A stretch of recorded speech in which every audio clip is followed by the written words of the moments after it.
Роналдудың барлығын дүр сілкіндірген, ешкім күтпеген сұхбаты жария болды. Ол не айтты? Месси не себепті Гвардиоланы футболға үлкен зиян тигізді деп айтты.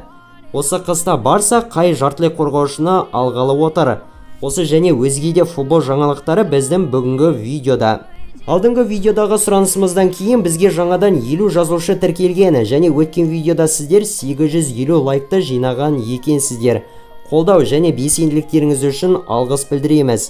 Осы жолы келесі видеоға дейін 1000 лайк санын жинап тастайық.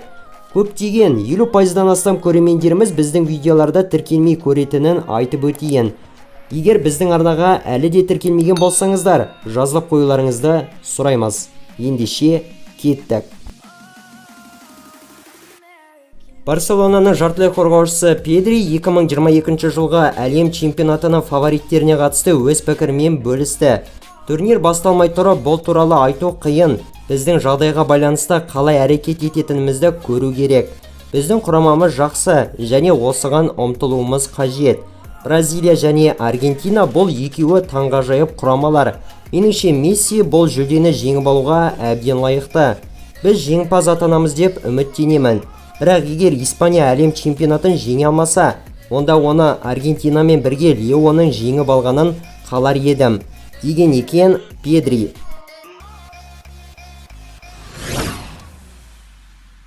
Барселонаның жартылай қорғаушысы Гави әлем чемпионаты турниріне шақыртылған Испания құрамасының тарихындағы ең жас футболшы атанды. Футболшының жасы небәрі 18-де ғана. Бұл көрсеткіш бойынша осыған дейінгі рекорд Сеск Фабригасқа тиесілі болған еді. Ол 2006 жылға әлем чемпионатына 19 жасында шақыртылған болатын.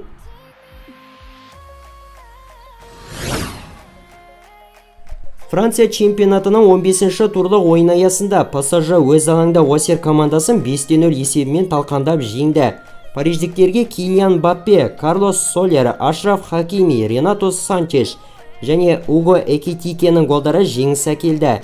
ПСЖ клубы 41 ұпаймен турнир кестесінде көш бастап бірінші орында келеді. Топ 5 лигаларда әлі жеңіліп көрмеген жалғыз ПСЖ командасы соңғы 7 ойынды есептегенде қарсыз қақпасына 24 голды соғып, 7 голды өткізіп алған. Өткен видеодағы жасырылған футболшыны дұрыс тапқан көрермендер назарларыңызда. Өнер көрсеткен клубтары бойынша келесі жасыратын футболшы мінеки. Бұл ойыншы кім?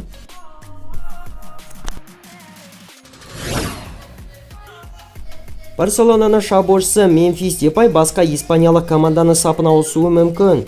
Марка баспасының ақпаратына сәйкес футболшыға Севилья клубының қызығушылығы бар. Олар Депайды алдағы қыста өз қатарларына қосып алғысы келеді. Дегенмен ойыншының жеке өзі тек қана топ клубтың сапына ауысуды қалайды. Мемфис Депайдың келесі жазда еркін агент атануы мүмкін екеніне байланысты каталандық ұжым оны сатып жіберуді көздеуде.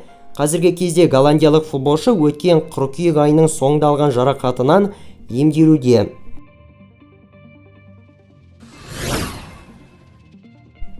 Аргентиналық шабуылшы Лионель Месси Манчестер Ситидің бапкері Хосе Гвардиоланы жоғары бағалап өтті. Біздің бұрындағы Барселонадағы жасағанымыз өте жеңіл болғаны соншалықты, барлығы соны қайталағысы келетін. Гвардиола футболға көптеген зиянын тигізді. Сол кезден кейін мен Гвардиоланың идеясының қайталанғанын көп жерден көрдім. Бұны анық байқауға болатын еді. Ойындарды қарау, дайындалу және ойды жеткізе білу.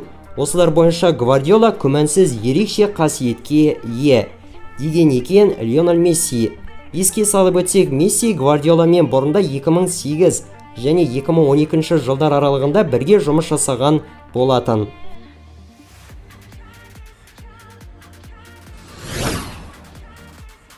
Реалдың шабуылшысы Карим Бензема өзінің жарақаты жайында, сондай-ақ Роналду оны алтын доп жүлдесін жеңіп алғандығымен құттықтамағанын айтып жеткізді. Жарақатымда қауіпті ештеңе жоқ. 22 қарашаға дейін менің әлі уақытым бар. Мен физикалық тұрғыдан да, моральдық жағынан да жақсы формада боламын. Әлем чемпионатында жеңіске жету мен үшін туған күніме деген ең үздік сыйлықтардың бірі болатын еді. Франция құрамасы үшін әрбір матч финалға татитын болады. Роналду мені алтын доп жүлдесін алғаныммен құттықтады ма? Жоқ, әзірге құттықтаған жоқ, деген екен Бензема Телефут баспасына берген интервьюінде.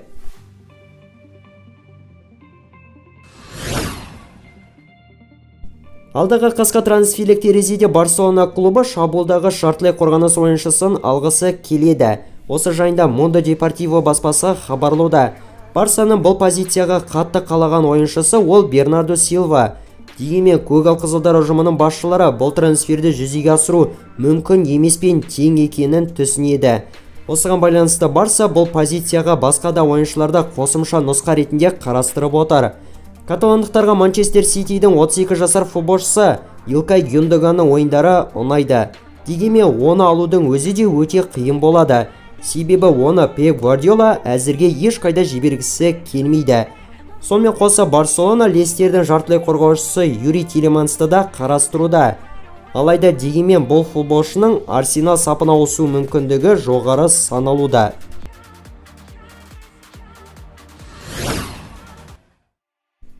Бразилиялық футболшы Неймар ұлттық құрамасы сапынан жақын жылдар аралығында кетуі мүмкін екенін айтты.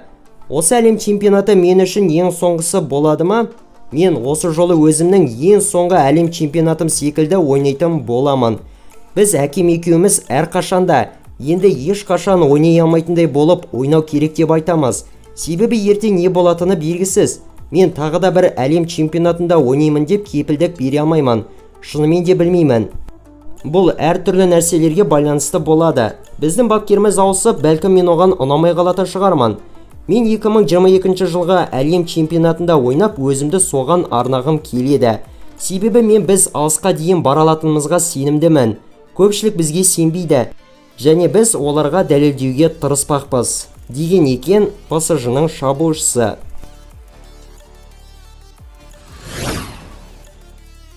Португалдық шабуылшы Криштиану Роналдудың кеше түнде бүкіл футбол әлемін дүр сілкіндірген сұмдық сұхбаты жария болды.